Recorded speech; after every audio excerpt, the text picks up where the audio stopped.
E pensei então que poderia, nesta hora, conversar um pouco sobre a igreja. A igreja e sua penetração no mundo. Deus me deu o privilégio de conhecer a igreja mundial nos 5 continentes. E eu pude ver a pujança deste movimento profético, que nasceu não por vontade do homem, mas por inspiração divina.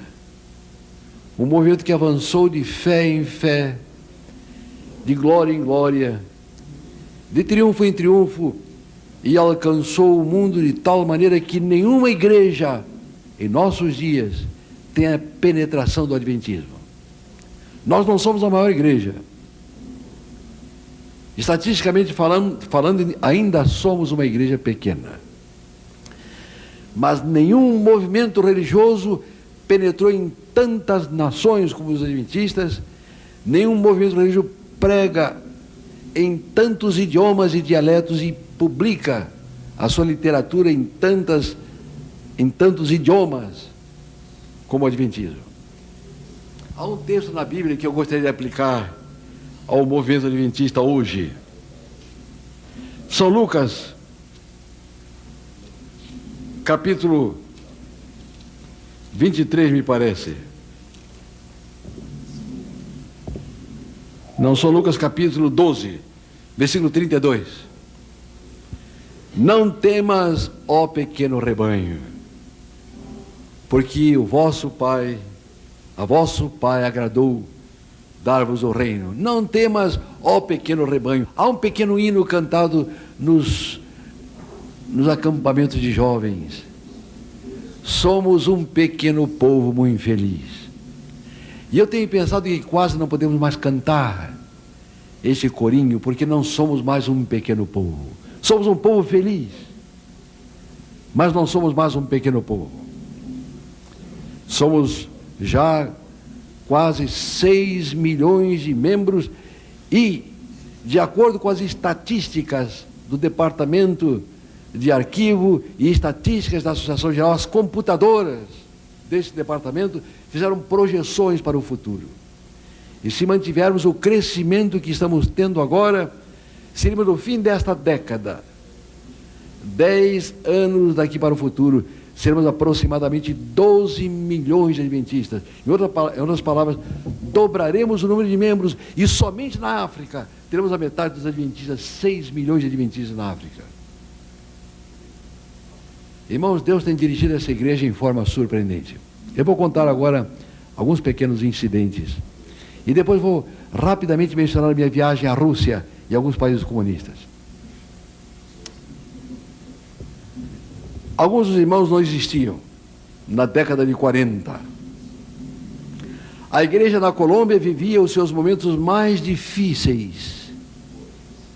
Os nossos templos fechados, comportores vítimas de arbítrio, presos, torturados e, em alguns casos, mortos em forma violenta e selvagem. Ministros foram confinados em celas, muitos irmãos foram vítimas da burla, vítimas do desdém, presos também em forma arbitrária, seria um processo criminal movido contra eles. A igreja vivia um momento difícil, templos foram incendiados, escolas destruídas. E eu ainda me lembro, era um obreiro que estava começando o meu ministério. Comecei o meu ministério em 1945. A igreja, a Associação Geral pediu à Igreja Mundial para orar num específico sábado pela Igreja da Colômbia.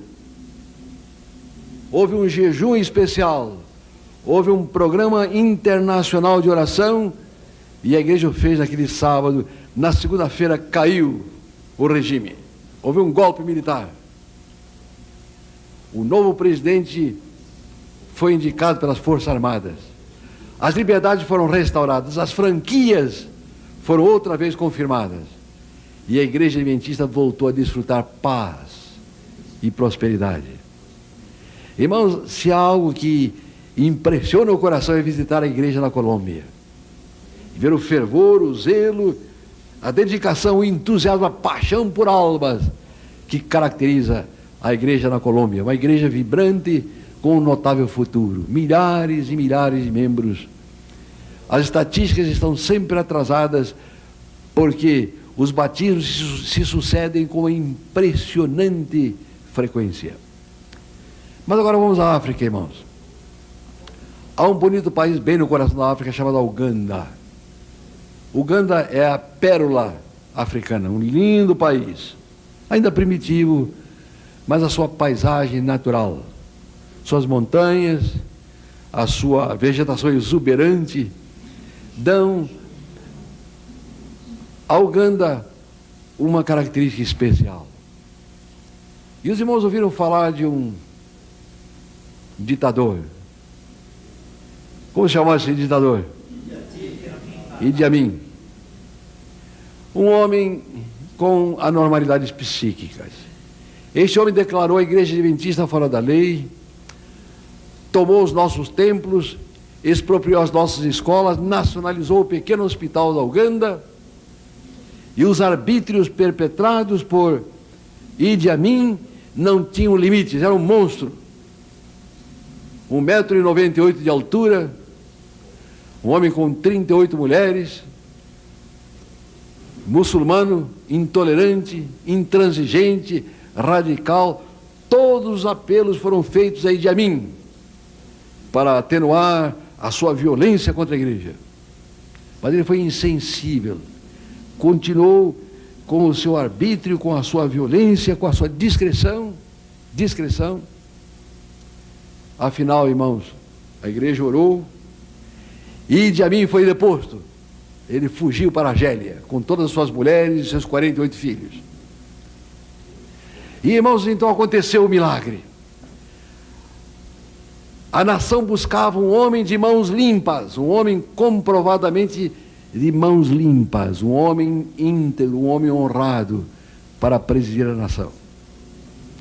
E encontrou este homem dentro da igreja central de Kampala, um professor da escola sabatina, um médico, o Dr. Kaseka, um homem de 72 anos. Ele já tem seus problemas físicos, determinados pela passagem dos anos, mas este homem é respeitado pela nação. Ele agora é o primeiro-ministro da Uganda. Deus, irmãos, cuida deste movimento. Não temas, ó pequeno rebanho. Irmãos, há 2 anos atrás ocorreu na Nicarágua um fato que nos molestou profundamente. Ortega, o presidente da Nicarágua, comunista, declarou a igreja adventista também fora da lei. Expropriou todos os templos, expropriou as nossas escolas e também o hospital que tínhamos na capital. Nós tratamos de recorrer à Cruz Vermelha Internacional. Recorremos à United Nations, a ONU, Organização das Nações Unidas. Usamos todos os recursos, inclusive o Conselho Mundial das Igrejas de Genebra. Tudo inútil. Veio uma ideia a alguns irmãos na Associação Geral de convidar o embaixador da Nicarágua para vir à Associação Geral, para um banquete vegetariano. Na Associação Geral temos lá um salão VIP para pessoas importantes. E ele aceitou o convite, ele trouxe 2 assessores e tivemos um banquete muito agradável, muito informal. E depois de terminado o banquete, conversamos com o embaixador. E dissemos: embaixador, a igreja adventista em seu país vive momentos de angústia, momentos de exílio.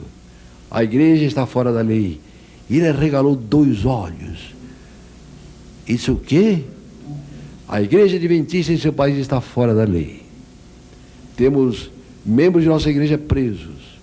As nossas escolas foram confiscadas. E ele disse: depois da manhã eu tenho em meu programa voltar a Nicarágua. E vou conversar com o presidente Ortega. E vou expressar a ele que, como embaixador do meu país em Washington, esta constitui uma situação tremendamente embaraçosa para mim.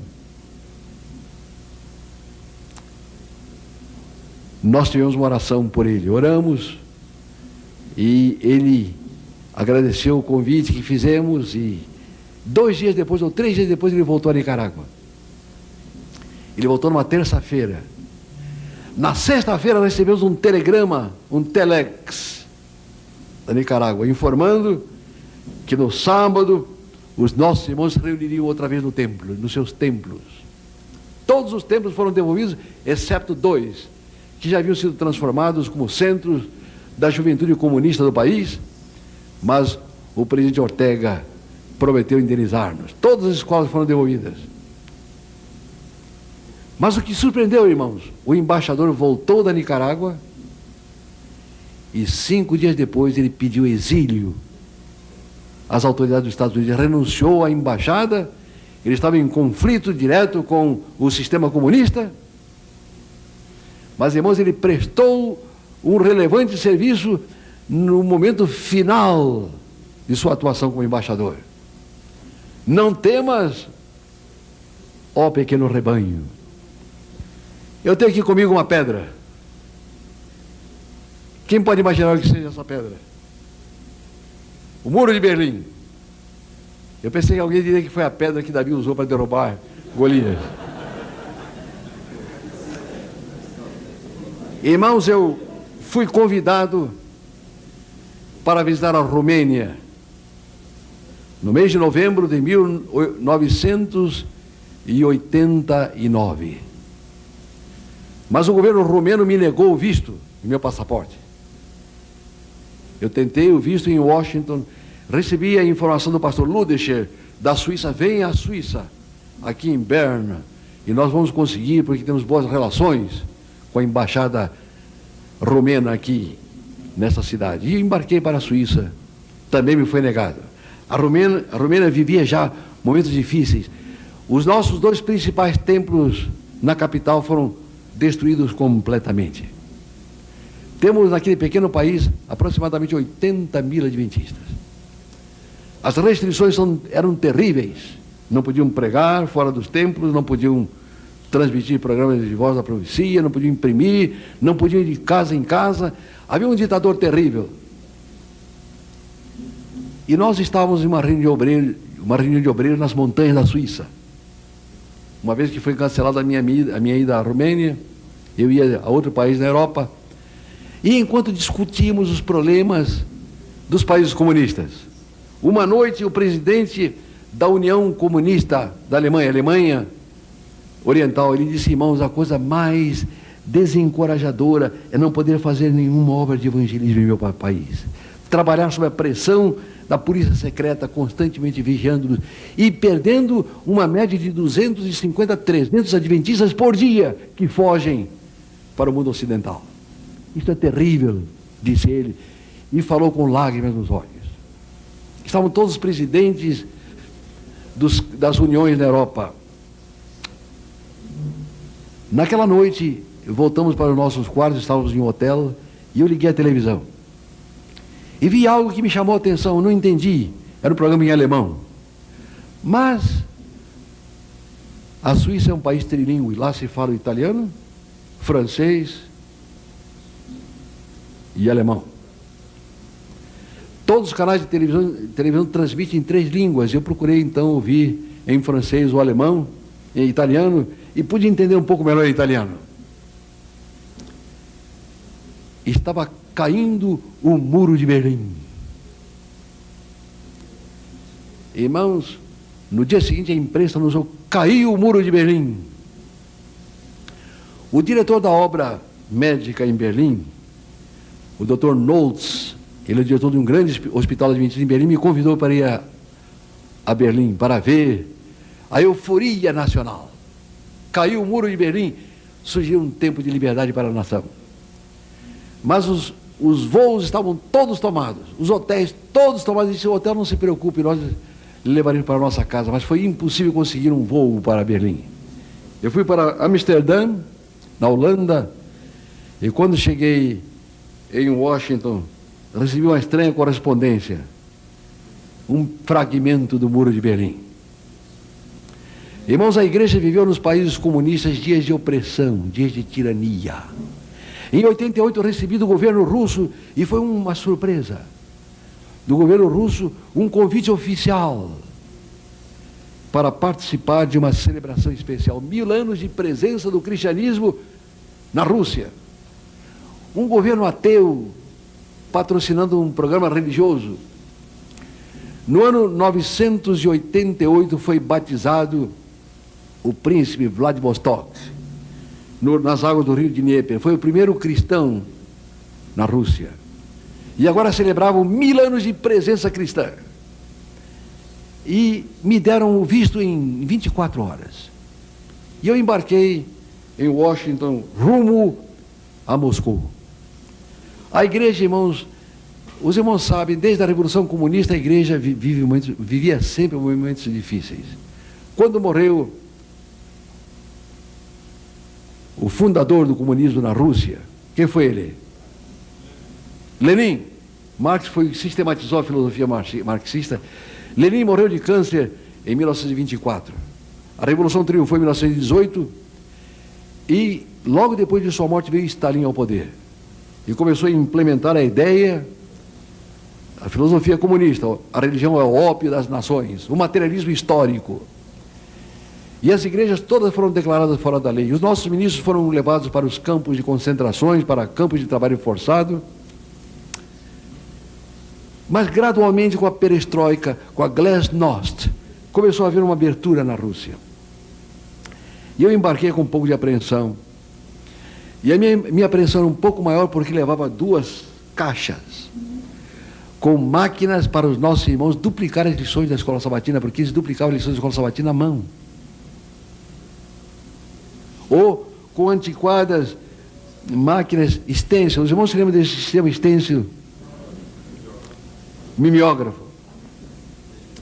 2 máquinas, eu não tinha nem autorização para levar aquilo.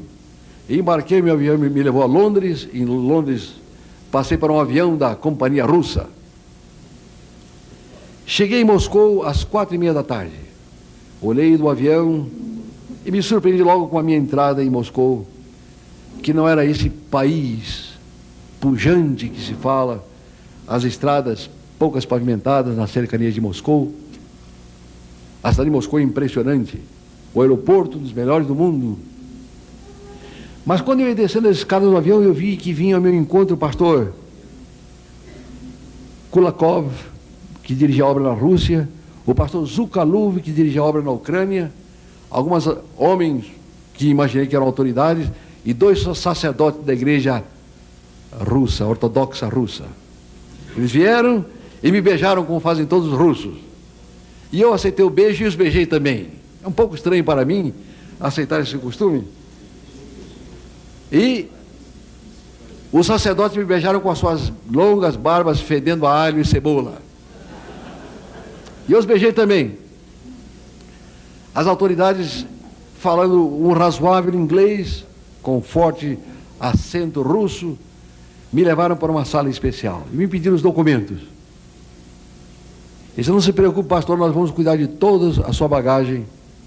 Mas eu estava preocupado não com a minha bagagem, mas estava preocupado com os 2 pacotes. Em 15 minutos eles disseram: pastor, está tudo pronto, o senhor tem um carro à sua disposição, um carro oficial, 8 horas por dia, nos seus 10 dias aqui na Rússia, um chofer estará sempre à sua disposição. O hotel será pago pelo Estado. E então eu estava preocupado agora, será que eles puseram no carro, mas como caberão aquelas duas grandes caixas no carro? E quando cheguei no carro, eu abri, o porta-malas pediu ao chofer que abrisse, o chofer não falava inglês, mas ele abriu e eu vi que a minha mala estava, não estavam os pacotes.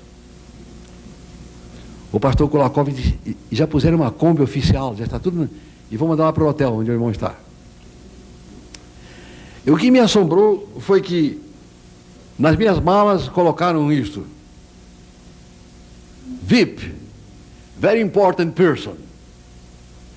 E eu me senti surpreso, filho de um comportor, considerado em um país comunista uma pessoa muito importante. E logo me tiraram uma fotografia minha e disseram que eu andasse sempre com isso para me identificar. Porque na Rússia, naqueles dias, para sair em qualquer lugar, era indispensável o salvo-conduto. E eu andando com isso, eu pude ir para outras cidades na Rússia, e quando as autoridades interrompiam o carro na estrada e me viam com isso, eles me davam a continência e me deixavam passar adiante. Pensavam que era realmente muito importante. No sábado, irmãos, eu fui à igreja central. E foi uma experiência comovente em minha vida, uns 600 membros. Quando começou a escola sabatina, a igreja estava totalmente cheia. As galerias, a nave central, cantou um coro, irmãos, como poucas vezes vi em minha vida. Os russos amam a música. A televisão não tem programas banais. Isso é uma das boas coisas da Rússia. Só música clássica todo o tempo. No domingo há um pouco de esporte. Muita música. Não há nenhuma propaganda na televisão na Rússia. Música clássica, orquestra sinfônica, o dia inteiro. O coro cantou em forma impressionante. Eu fui apresentado pelo pastor Kulakov, que me traduziu. Devo dizer, irmãos, o seguinte: o pastor Kulakov passou 5 anos em um campo de concentração. O pastor Zhukalov passou 2 anos. O pai do pastor Kulakov, que foi um outro ministro, passou 12 anos. E o irmão do pastor Kulakov morreu em um campo de concentração, vítima dos maltratos, depois de 6 anos de prisão. Os irmãos podem ver o drama desta gente na Rússia. Mas me surpreendi, irmãos, quando me introduzi e dei a saudação aos irmãos russos em nome da Igreja Mundial. E eu disse: os irmãos pertencem a esta grande e encantadora família internacional. Eu vi aqueles velhos russos e os jovens chorando copiosamente. É um povo muito sensível, muito emotivo. Quando comecei a pregar, notei o tipo de Bíblias que eles tinham. Bíblias de 40, 50 anos, com páginas já substituídas por outras escritas à mão, que eles perderam a página e copiavam à mão. O inário, irmãos, não existe, é todo o inário escrito à mão por eles. Terminou o culto, cada um queria me dar um presente, um pequeno souvenir, um pequeno livro. Então ficou um diácono ali à porta para ir flores, buquê de flores, uma flor na minha lapela, outra flor na outra lapela, um povo muito amoroso. À tarde, irmãos, eu tinha uma reunião com os obreiros, 36 pastores. Todos eles tinham no rosto as marcas dos sofrimentos, das perseguições, das angústias, das aflições, mas eles sorriam de orelha a orelha, confiando que agora surgiu um novo dia para eles. Houve uma cerimônia oficial no Teatro Bolshoi. A alta cúpula russa estaria presente. Depois eu vou explicar por que eles fizeram essa festa. E enquanto eu subia as escadarias do Teatro Bolshoi, com a minha identificação, veio um homem ao meu encontro e disse: o senhor é o reverendo Oliveira? Olha, os irmãos, eu logo vi que não era um adventista, porque os adventistas não usam a expressão reverendo. E eu lhe disse: eu sou o pastor Oliveira. Ele disse: o senhor está convidado para ir ao presídio. Os irmãos podem imaginar que essa expressão não agrada muito a um brasileiro. Mas presídio para ele significa a mesa diretora. Então me levaram por o Teatro Bolshoi, cabe 7.000 pessoas, o maior teatro do mundo. Me levaram por uma área com seguranças de todo tipo, fardados, a paisana. E quando cheguei lá atrás, estava a senhora Gorbachev, estava o vice-presidente do Supremo Soviético russo, estava o presidente da Câmara dos Deputados, estava a alta cúpula russa e estava também Billy Graham. Billy Graham também foi convidado. O bispo Tutu, da África do Sul, os irmãos certamente viram, certamente. O bispo Tutu estava lá, o presidente da igreja luterana, o presidente da igreja anglicana, estava o cardeal Cassaroli, que é o segundo homem do Vaticano. Eles deram a esta festa um espetáculo grandioso. Foi realmente uma festa surpreendente. Por que os russos fizeram isso? Irmãos, a Rússia tem a sua economia arruinada. Eles estão num caos econômico que não tem tamanho. O pastor Kulakov me levava para pregar numa outra igreja, a igreja de Tula, a 150 quilômetros de Moscou. E ele disse: irmão, podia ficar aqui e eu vou ao supermercado fazer algumas compras. Eu lhe perguntei: irmão, eu posso ir também? Eu gostaria de ver um supermercado russo. Esse irmão não tem nada para ver lá. Ele disse: mas eu gostaria de ver. E eu vi que o pastor Kulakov não queria me levar ao supermercado. E eu fui ao supermercado, irmãos. Os supermercados da Bolívia, o país mais pobre da América do Sul, são supermercados ricos comparados com o supermercado de Moscou. 4 filas imensas, uma para comprar leite, outra para comprar papel higiênico, outra para comprar azeite, outra para comprar açúcar. A única coisa, açúcar, e era a única coisa que tinha para vender. Eles entraram numa fila, compravam, tinham que entrar na outra fila imensa para comprar outra coisa. A Rússia entrou em colapso financeiro, todo o sistema entrou em falência. E agora a Rússia precisa do apoio dos religiosos que por tanto tempo foram marginados, por tanto tempo foram confinados em cárceres, em campos de concentração. E a Rússia queria dar ao mundo a impressão de que agora iniciou a liberdade religiosa naquele país. Irmãos, eu poderia contar muitas coisas, o tempo já passou.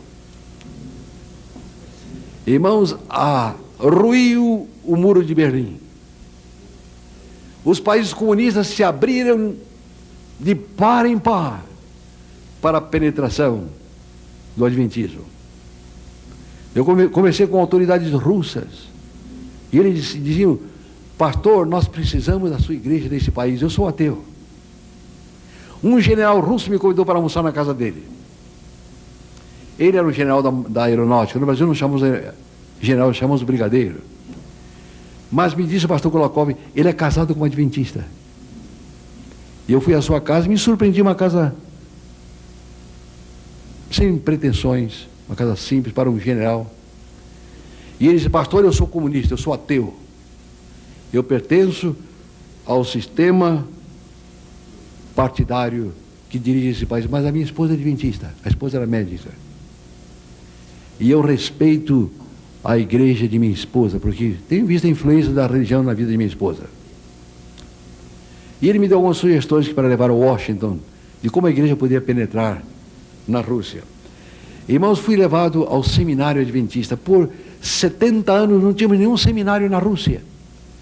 Os nossos pastores eram educados em Friedenthal, na Alemanha comunista, quando as autoridades permitiam que eles fossem para lá. Esse edifício, o terreno foi doado pelo governo, era um edifício que foi destruído por um incêndio, e quando eu cheguei lá havia 180 irmãos trabalhando em um regime de mutirão, homens e mulheres, crianças, e eles fizeram uma obra magnífica. Esse seminário agora é um centro de atração na Rússia. O pastor Vanderman mencionou, o doutor, how is the name of the vice president of the Midlider? O Dr. Midlider é um agrônomo com doutorado em uma universidade dos Estados Unidos. Ele foi à Rússia e ele começou umas plantações através de um cultivo da terra em forma científica, e a Rússia se assombrou como eles podem agora melhorar as suas colheitas. E estão enviando técnicos do Ministério da Agricultura, agrônomos, professores de agronomia, para assimilarem com o Dr. Midlider algumas das técnicas norte-americanas. Irmãos, eu devo terminar. Gostaria de contar alguma coisa da Polônia também, alguma coisa dos países comunistas da África. Mas, irmãos, não há força no inferno capaz de deter os triunfos do adventismo. Esse movimento nasceu por inspiração divina e guiado por uma mão invisível. Esse movimento está alcançando hoje os seus mais destacados triunfos. Ó, se os pioneiros desse movimento pudessem ressuscitar e ver as grandes realizações desse movimento. Quando eu iniciei meu ministério, irmãos, em 1945, tínhamos em Curitiba uma igreja. Hoje temos 92 igrejas. Tínhamos 27 mil adventistas no Brasil, hoje temos mais de 500 mil. Tínhamos 720 mil adventistas no mundo, hoje somos mais de 6 milhões. Não temas, ó pequeno rebanho, eu te constituí como um povo. Irmãos, este movimento triunfará. E se formos fiéis a Deus com o triunfo deste movimento, nós triunfaremos também.